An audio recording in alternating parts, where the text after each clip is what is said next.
maniobras que son las maniobras de Park-Bielkowski. ¿Qué son estas maniobras? Son maniobras en las cuales nos van a hablar de en qué momento la hipertropia se va a presentar más importantemente. Por ejemplo, en la mirada lateral, ¿no? En la mirada lateral, ¿cuál de los dos ojos es el que presenta mayor hipertropia? En la mirada primaria y en la mirada hacia arriba, y luego descompensar la tortícolis de la cual hablábamos al principio, ¿no? Cuando un paciente tiene hipertropia y tiene una desviación de un ojo hacia arriba, lo que le queda es girar un poco la cabeza para tratar de alinear los ojos. En este caso, como les comentaba, si tenemos un ojo derecho hipertrópico, está hacia arriba ese ojo, ¿qué es lo que estamos sospechando? Que los músculos que deprimían ese ojo, el recto inferior y el oblicuo superior, son los que pueden estar fallando. Pero también podemos tener la sospecha de que se trate de una alteración del otro ojo. Ya habíamos conversado de que la misma fuerza que tenía un músculo en el ojo derecho, en este caso, por ejemplo, el recto lateral, es la misma fuerza que tiene el ojo izquierdo en el recto medio. Lo mismo sucede cuando tenemos alguna parálisis. Si de repente el ojo enfermo es el ojo izquierdo y estamos hablando de una parálisis del oblicuo inferior o del recto superior, lo que va a suceder es que va a haber más fuerza para el otro ojo también y entonces se descompensa haciendo una hipertrofia. Y entonces estas maniobras nos permiten diferenciar qué grupo muscular es el que está alterado. En posición primaria, nuevamente comentábamos, en posición primaria el ojo derecho está en hipertropia, lo cual significa que están fallando o el oblicuo superior o el recto inferior, o del ojo contralateral, el oblicuo inferior o el recto superior. Hacemos que el paciente mire hacia la derecha y mire hacia la izquierda. En este caso, la descompensación de la hipertropia ha sucedido cuando la paciente miró hacia el lado izquierdo. Y entonces, ¿qué músculos nos quedamos para esa motilidad hacia el ojo izquierdo y hacia arriba? Que esté fallando el oblicuo superior o el recto superior del otro ojo. Y entonces ahora descompensamos la tortícolis. Si la tortícolis se descompensa cuando giramos la cabeza hacia el lado derecho, estamos hablando de que nos quedamos tan solo con un grupo muscular o con un músculo en realidad, el oblicuo superior. Toda esta diapositiva es para hablarles de cómo se evalúa un paciente con parálisis del cuarto nervio craneal o una parálisis que ocasiona que el oblicuo superior no funcione y entremos en hipertrofia. Las maniobras de Park-Bielkowski, como les comento, también nos sirven para diferenciar otros músculos. En este caso, la hipertrofia se descompensó no hacia la derecha, sino hacia la izquierda. Y entonces, el ojo que está alterado, que está fallando, es el recto superior del ojo izquierdo. Todas estas variedades son las variedades en las cuales tenemos descompensación de algún grupo muscular. En el caso de lo que ya habíamos comentado, el oblicuo superior derecho, el recto superior izquierdo, pero también cuando se descompensa el oblicuo inferior o el recto inferior. En hipertrofia izquierda de igual forma, aquí la diapositiva es para que puedan de repente en algún momento imprimirla y cuando tengan un paciente en hipertrofia, ver cuáles las condiciones que se cumplen para saber qué grupo muscular es el que está alterado. Vamos a hablar ya de plano de los estrabismos. Lo que estamos viendo en esa imagen es un pequeño, bastante pequeño, estamos hablando de un niño de entre 4 a 6 meses que tiene una desviación de la mirada hacia adentro. A esto, como habíamos dicho, se llama endotropia y es el tipo de estrabismo más frecuente. Lo que estamos viendo es que el niño tiene una endotropia o esotropia de ambos ojos. Los dos ojitos están desviados hacia el centro. ¿Cuál es la clasificación de endotropias? Como ven, hay una lista larguísima de estrabismos.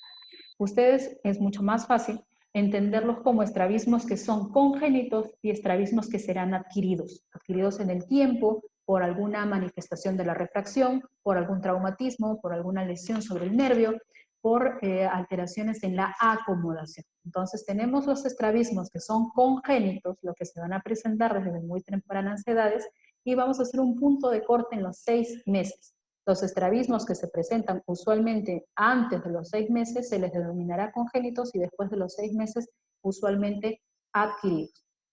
Dentro de esos está la endotropia congénita clásica o esencial, que es de las más frecuentes, y la endotropia in nistagmus, que podemos encontrar, por ejemplo, el síndrome de Ciencia, que vamos a ver a continuación. Vamos a ver cuáles son las causales de pseudoestrabismo. Esto es lo más frecuente, porque los pacientes que tienen, como todos los peruanos tenemos ojitos achinados, la mayoría, lo que vamos a encontrar es cuando somos muy pequeños tenemos epicanto. El epicanto es un plieguecito de piel que va a ocultar a la carúncula. La carúncula es ese extremo que vemos del lado nasal, que en este caso del paciente está oculto por este pliegue de piel, y esto nos va a dar una imagen de pseudoestrabismo. Pero como habíamos comentado, ¿cómo nosotros diferenciamos si hay estrabismo o no? Con el test de Hirschberg. En la primera imagen, en donde vemos al niño que tiene reflejo rojo, porque este niño, este ojo con un reflejo en la pupila rojo, se llama reflejo rojo y nos sirve también para identificar que la retina está en su lugar, que no hay cataratas, ¿no? Y vemos cómo el brillo de la cámara fotográfica incide sobre el centro de la pupila. En realidad este niño, con ojos aparentemente rojos, no tiene desviación en endotropia, lo que tiene son epicantos y tiene un telecanto. ¿Qué significa el telecanto? Tener una distancia entre los cantos mayor a la distancia que hay entre los párpados. Hay niños con alteraciones genéticas y también los hay por alguna herencia que tienen este tipo de conformación a nivel de los ojos.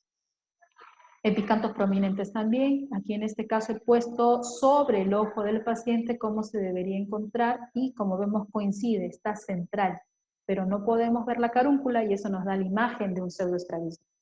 También podemos hablar del ángulo capa negativo. El ángulo capa negativo, ¿qué significa? El eje visual del paciente no es igual al eje pupilar. Por lo tanto, hay una alteración en esta angulación que nos da la impresión de que el paciente es estrábico. Esto, por ejemplo, puede suceder en pacientes que han tenido retinopatía del prematuro y por lo tanto la mácula no está formada donde debería estar, sino está ligeramente lateralizada. Entonces su eje visual no corresponde al eje pupilar. La endotropia congénita esencial es la de las más frecuentes. Estamos hablando de niños que tienen antes de los 6 meses el estrabismo con historia familiar. Un primo, el papá, un tío que también tiene estrabismo, usualmente hacen alternancia. Habíamos comentado que a veces en alternancia un ojo desvía más y después el otro desvía menos. Entonces son ojos que alternan el estrabismo. ¿Qué es lo bueno de esta alternancia? Que le permite al pequeño, al niño, formar visión con ambos ojos. Porque a veces un ojo es el que está desviado, pero el otro está fijando la mirada. Y al invertirse la posición del estrabismo, el otro ojo también tiene opción de formar visión. Son estrabismos de un ángulo mayor de 30 dioptrías prismáticas. Por eso, como estamos viendo aquí, en el Hirschberg estamos encontrando que el niño tiene ¿cuántos grados de estrabismo? 30 grados de estrabismo, ¿no? En cuanto a este tipo de endotropia, podemos encontrar también que no hay una medida de vista tan alta. Estamos hablando de que hay una alteración, un trastorno a nivel de los músculos que no tienen tanta fuerza para moverse de forma normal. Encontramos también que cuando este niño está cansado, por eso la imagen de lado, puede ser que el estrabismo aumente o empeore. Aquí nuevamente un paciente que hace alternancia. Primero está con el ojo derecho fijando y el ojo izquierdo estrábico en 15 grados, mientras que cuando se hace el cover test, o por momentos incluso de forma independiente, el ojo izquierdo vuelve a fijar y el ojo derecho se le estrabiza. ¿Qué es lo que condiciona esto con el tiempo? Condiciona que los músculos contraparte, en este caso los rectos laterales, sean músculos que no tengan tanta fuerza. La posición en endotropia ocasiona que los músculos rectos medios se vuelvan rígidos, incluso a tal punto que pueda ser necesario antes del tratamiento quirúrgico tener un tratamiento previo con toxina botulínica. En la endotropia congénita esencial estamos viendo que hay una refracción con cicloplegia, usualmente la medida no es tan alta, pero está asociado a hipermetropía. Entonces, lo más importante en un paciente con estrabismo es hacer una medida de vista con cicloplegia, para que podamos encontrar la cantidad de medida de hipermetropía lo suficientemente corregida como para evitar la endotropia por este trastorno de hipermetropía o acomodación. Y hay que corregir además la ambliopía. Como estamos viendo además, los pacientes no necesariamente corrigen completamente el estrabismo con lentes. Parte del estrabismo que no es corregido será quirúrgico en el tiempo, no es inmediato. Por lo mismo, en el paciente que tiene estrabismo, hay que dar tratamiento para ambliopía. Y nosotros sabemos que con lentes no hay una corrección completa de ese ojo derecho, tenemos que ocluir el ojo más sano para que el ojo derecho de forma independiente se pueda ayudar a fijar en la imagen. Por eso estos niños van con terapia de parche. También vemos aquí que la cirugía va a ser sobre todo sobre los rectos medios. Estamos hablando, como habíamos comentado hace un ratito, que los músculos rectos medios pueden estar rígidos, pueden estar demasiado potentes. Y entonces lo que vamos a hacer es quitarles poder. ¿Cómo le quitamos poder a un músculo? Retrocediendo. ¿Cómo le damos más poder a otro músculo? Acortándolo. Es como si fuesen elásticos, ¿no? Si de repente tenemos un elástico que quedó demasiado largo, lo cortamos y lo volvemos a unir. Le damos más tensión. A eso le vamos a dar el tratamiento, pero a los rectos laterales, que son los que estaban más débiles. Mientras que a los rectos medios, que son los que llevan al ojo hacia adentro, son los más potentes, los retrocedemos para quitarles poder. Y también podemos quitarles poder no solamente con el tratamiento quirúrgico, sino también con la toxina botulínica, ¿no? En el caso de estas imágenes, estas corresponden a un niño operado. Vean cómo se ve la conjuntiva un poco roja en la última fotografía, que son niños recientemente operados.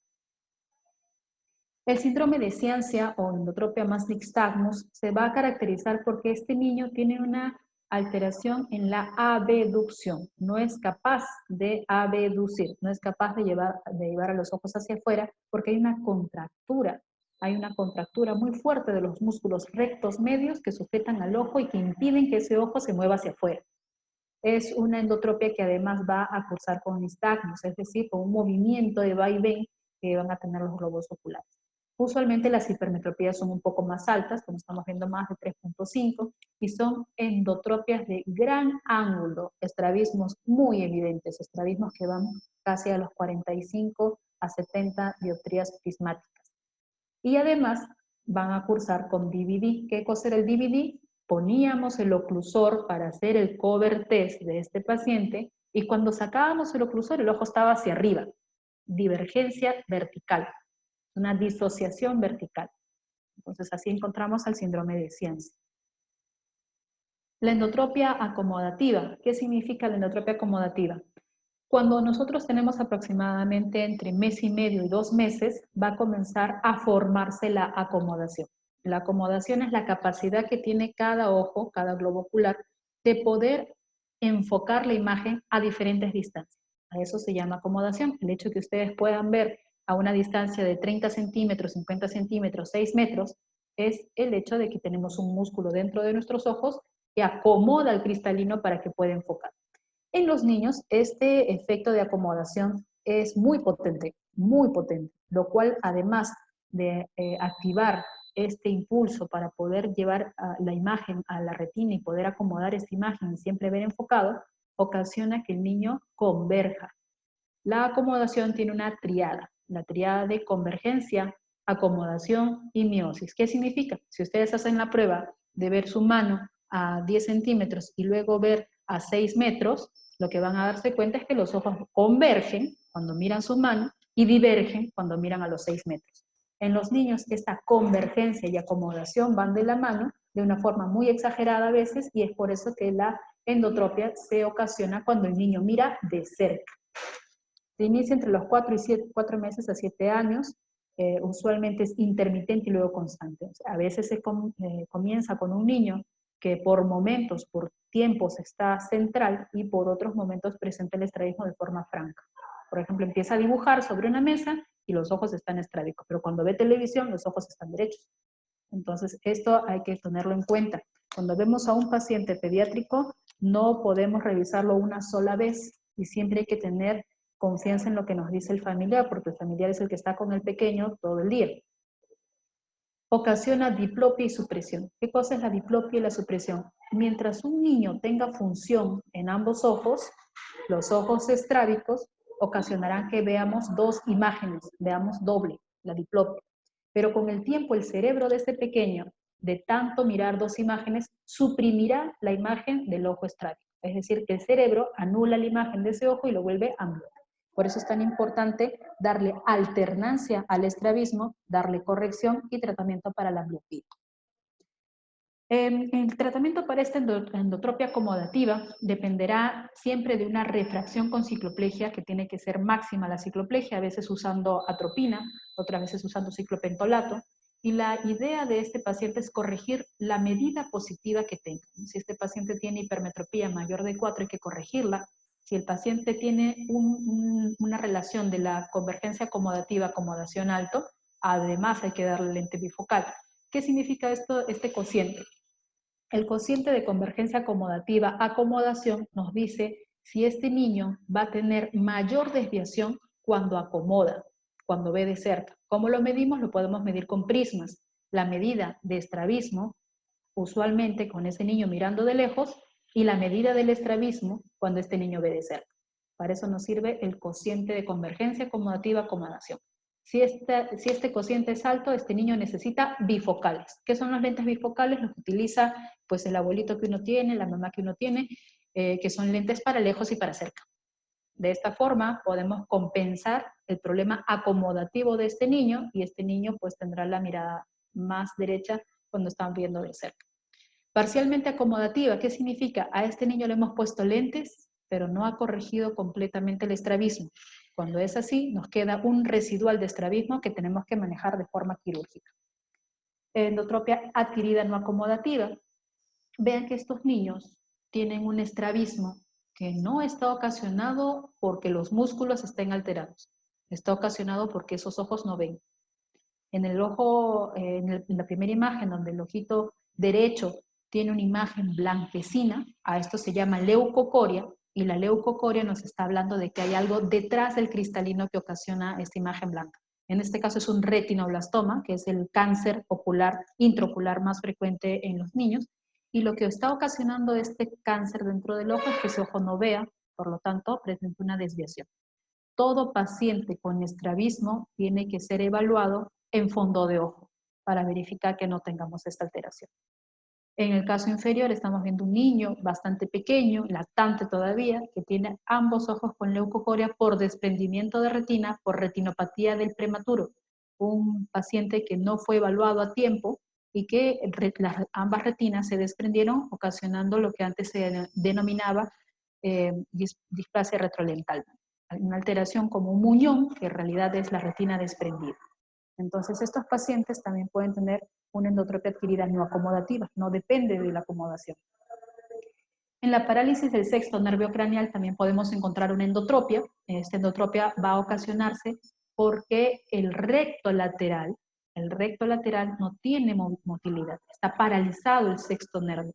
Por lo tanto, al tener una parálisis del recto lateral, el recto medio tiene mayor fuerza y entonces el ojo se mantiene usualmente en endotropia. Las exotropias.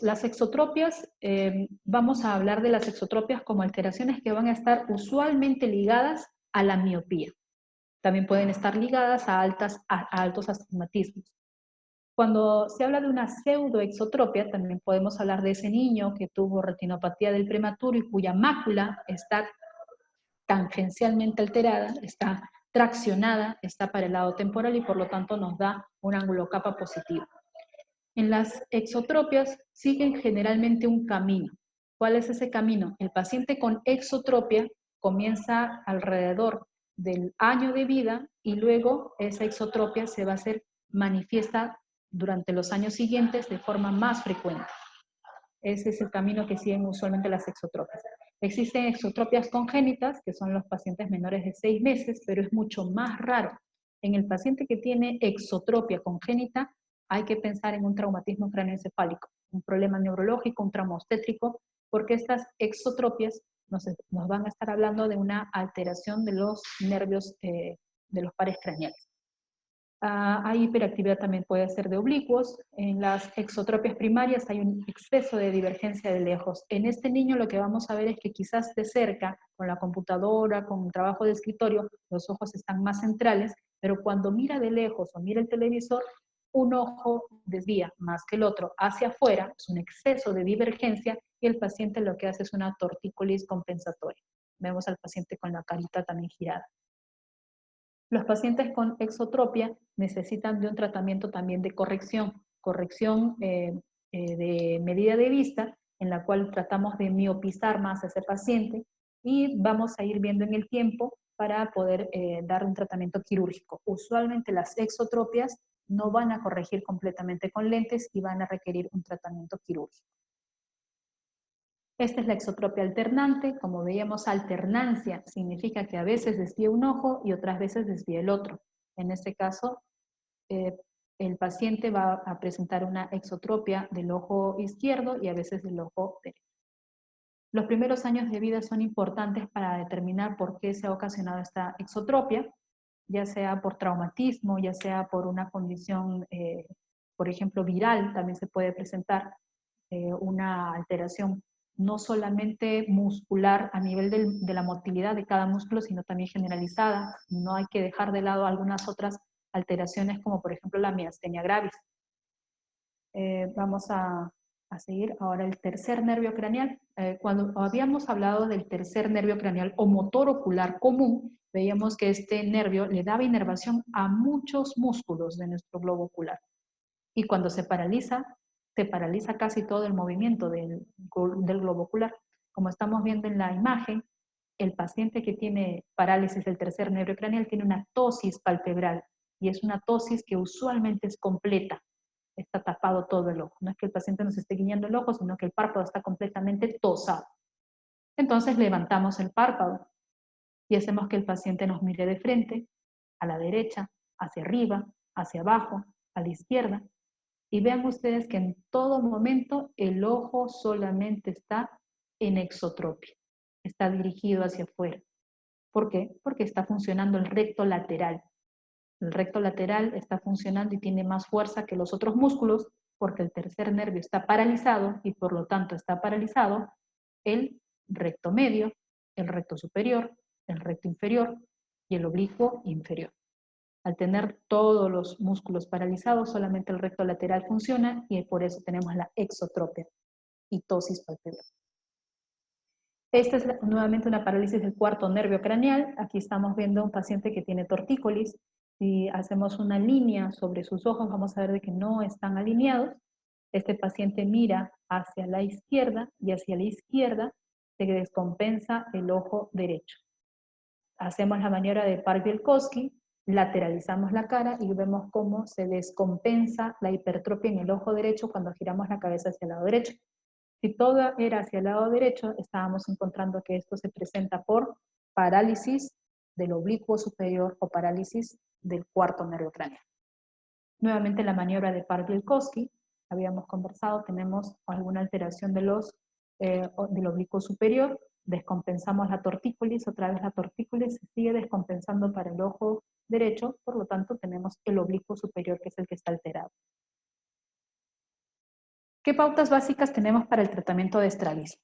Entonces, en primer lugar, si ustedes llegan a ver a un niño que tiene estrabismo, es importante que este niño sea derivado a un oftalmólogo para que pueda ser evaluado. Y no solamente un oftalmólogo, sino también a un neurólogo pediatra. Las causas pueden ser sistémicas, pueden ser neurológicas, como les comento, podría ser un niño traumatizado. Hace poco aquí en San Bartolomé nos interconsultaron por un niño cuya mamá le había dado de lactar y el niño entró en apnea durante más de 10 minutos. Pues lo trajeron al hospital y llegaron a reanimar y el niño estaba muy tranquilo, ya no estaba llorando, pero había hecho una exotropia. Entonces algo ha pasado dentro de su cerebrito, algún pequeño infarto. Entonces a ese niño tiene que hacerse una tomografía, tiene que hacerse un seguimiento para saber si estos nervios que han sido lesionados por la hipoxia tienen recuperación. En un paciente adulto, lo más frecuente es que el estrabismo se presente en condiciones en las cuales la hiperglicemia en una diabetes no controlada o la hipertensión en un paciente hipertenso que no está controlado hayan ocasionado el daño del nervio. En este caso, el que más frecuentemente se altera es el tercer nervio craneal. Entonces siempre hay que pensar que ante un estrabismo, este estrabismo puede tener en primer lugar una causa neurológica, sobre todo si el estrabismo ha sucedido en muy corto tiempo, de una forma muy aguda. Lo segundo es que una vez que estamos descartando causas orgánicas, estamos descartando que no es una causa neurológica, no es una causa como una catarata, un desprendimiento de retina, un retinoblastoma, entonces vamos a corregir a este niño en cuanto a la refracción, a la medida de vista, y a la par vamos a tratar el ojo perezoso. De esta forma le estamos dando más chance a ese globo ocular para que pueda mantenerse saludable, para que pueda llegar a formar visión y que cuando llegue la cirugía, ese ojo no se descompense. ¿A qué me refiero con la descompensación? Si nosotros tratamos quirúrgicamente un ojo que no ha sido de alguna buena forma refractado y un ojo que no es tratado en su ambliopía, ese ojo va a volver a desviar. Primero tenemos que entrenar a ese ojo para que pueda ver y luego lo tratamos quirúrgicamente. Las opciones de cirugía o de toxina botulínica son bastante buenas actualmente. Pero es importante también comentarles que un niño que se trata de estrabismo no necesariamente se va a curar de ese estrabismo. ¿Por qué? Porque el cálculo que nosotros hacemos en los músculos para poder retrocederlos o acortarlos no siempre es tan exacto. O hay algunas otras condiciones como la acomodación o como los otros músculos que necesitan también tratamiento. Entonces un niño puede necesitar 2 o más cirugías. Cuando tenemos una desviación que tiene un residual, pero que es muy pequeño, por ejemplo, entre 5 y 10 dioptrías prismáticas, ya estos estrabismos no se tocan quirúrgicamente. Lo que puede hacerse es adaptarse lentes con prismas. Vamos a ver un video de lo que es el retroceso. Entonces, si tenemos un músculo recto medio, un músculo que tiene demasiada fuerza, ¿qué es lo que vamos a hacer para quitarle tanta fuerza a este niño que tiene una endotropia, este niño que tiene un estrabismo convergente?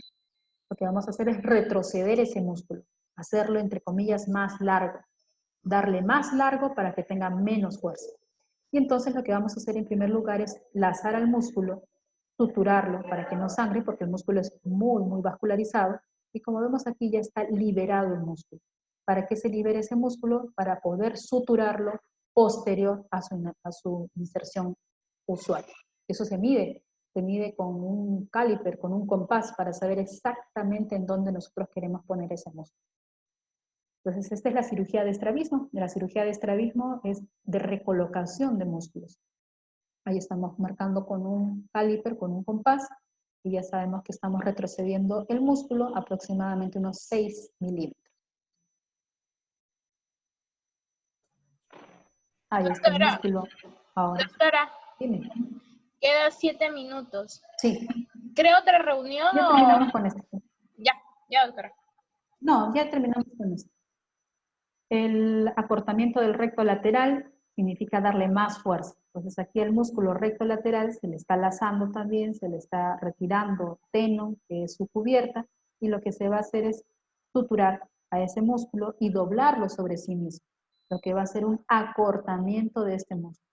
Estamos viendo las suturas, se está cortando aproximadamente también unos 5 milímetros, y las suturas van a ir posteriores a esos 5 milímetros. Así acortamos al músculo recto lateral y le damos más fuerza.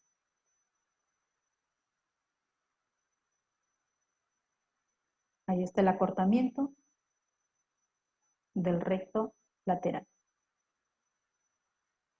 Esto es toxina botulínica, ya es uno de los tratamientos más nuevos para estrabismo. Si bien estos videos son bastante antiguos, en Perú se está haciendo ya desde hace un par de años, unos 10 años por lo menos, se utiliza toxina botulínica, y como saben, la toxina botulínica lo que va a ocasionar es la parálisis del músculo. En este caso la niña tenía una endotropia, por lo tanto la toxina botulínica será dirigida hacia el recto medio, se pone sedación, anestesia local, y se va a inyectar esta toxina botulínica sobre el vientre muscular del recto medio, lo que va a ocasionar una parálisis. Pero esta parálisis es momentánea. ¿Cuánto tiempo le va a durar al niño? Entre unos 3 meses, más o menos, 3 a 3 meses y medio, y también nos sirve para relajar ese músculo. ¿Por qué es tan importante relajar el músculo? Si un paciente estrábico que tiene limitación de la reducción se opera, probablemente ese ojo seguirá estrábico porque los músculos están contracturados. Entonces la toxina botulínica busca descontracturar ese músculo antes de la cirugía y a veces incluso como tratamiento definitivo. Eso sería todo. Esta es nuestra última diapositiva.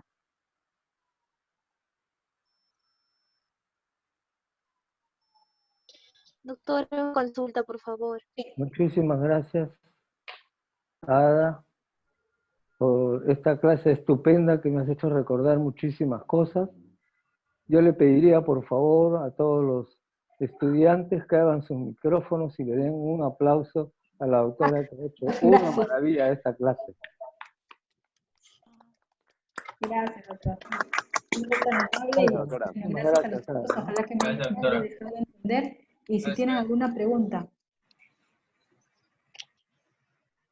Sí, doctora, quería consultarle sobre el tratamiento de corrección. ¿A partir de qué edad debe realizarse? Mira, una buena pregunta. Mira, nosotros vemos niños que son prematuros, entonces ya ha cambiado un poquito la tendencia de a qué edad se puede estar haciendo una medida de vista en niños. La primera medida de vista en niños sanos que no han tenido ningún tipo de antecedente previo es a los 6 meses de edad, como punto de corte. Entonces a esta edad podemos hacer una primera medida de vista para saber si el niño es hipermétrope o es astigmata alto o es miope. Y hay ciertas condiciones. Por ejemplo, si tu niño tiene 6 meses, pero tiene una hipermetropía mayor de 6, ya es un niño que probablemente necesite lentes. Hacemos un siguiente control 3 meses después y si la hipermetropía sigue siendo tan alta, encontramos que hay cierta desviación, es mejor dar lentes, a pesar de la edad tan corta. O si de repente tenemos un miope mayor de 5. Si tenemos un miope mayor de 5, también es importante tener en cuenta poder dar lentes a corta edad. O si tenemos un astigmata mayor de 2.5. Esos son los criterios para poder dar lentes en niños menores de 4 años. Sí, porque sabemos que estas medidas tan altas pueden llevarlo a la ambliopía. Gracias, doctora.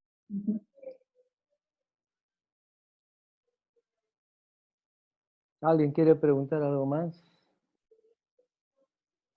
Buenos días, doctora. Una consulta. ¿La aplicación de toxina botulínica se puede repetir en el lapso? Se puede repetir. Hay que tener algunas consideraciones. Hay niños que jamás se les podría colocar toxina botulínica, ¿no? ¿Quiénes son? Los pacientes que tienen miastenia gravis, algún paciente en el cual de repente sospeche Guillain-Barré. Hay pacientes en que no se puede utilizar toxina botulínica, pero es cierto, la toxina se puede repetir. Podría ser repetirla 2 veces antes de pensar en un nuevo cálculo para una cirugía.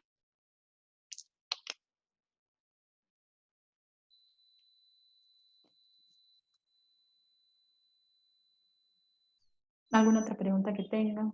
Recuerden siempre la estrella verde, esta les va a servir para responder preguntas de admisión. Residentado, ¿no? Que son las preguntas que se hacen en cuanto a motilidad. Y aunque parezca siempre raro, el oblicuo inferior lleva el ojo hacia arriba y el oblicuo superior lleva el ojo hacia abajo. Paralizado el oblicuo superior, hay entonces hipertropia. Eso es lo que más duda causa a veces. Es toda una subespecialidad también. Sí, y es una de las especialidades que menos les gusta a la gente el estrabismo. Sí. Dentro de la oftalmología, ¿no? Uh-huh. ¿Listos? Nos quedan 2 minutos. Nuevamente, Carol, muchísimas gracias. Ha sido muy generosa. Han disfrutado de una excelente clase para los alumnos. No, Nuevamente, gracias a usted, doctor. Gracias por la invitación. ya me comunico contigo, pues, telefónicamente. Ya, doctor. Gracias. Gracias y saludos y a seguir cuidándose, a seguir guardando la cuarentena. Gracias, doctora. Gracias, Madeleine, doctora. Hasta luego. Madeleine, Gracias. una pregunta. Gracias, doctora. Dígame, Hasta luego. doctor. Gracias a usted. En el tiempo que nos queda, ¿ustedes se han entrenado en la plataforma Zoom Web? Particularmente yo no.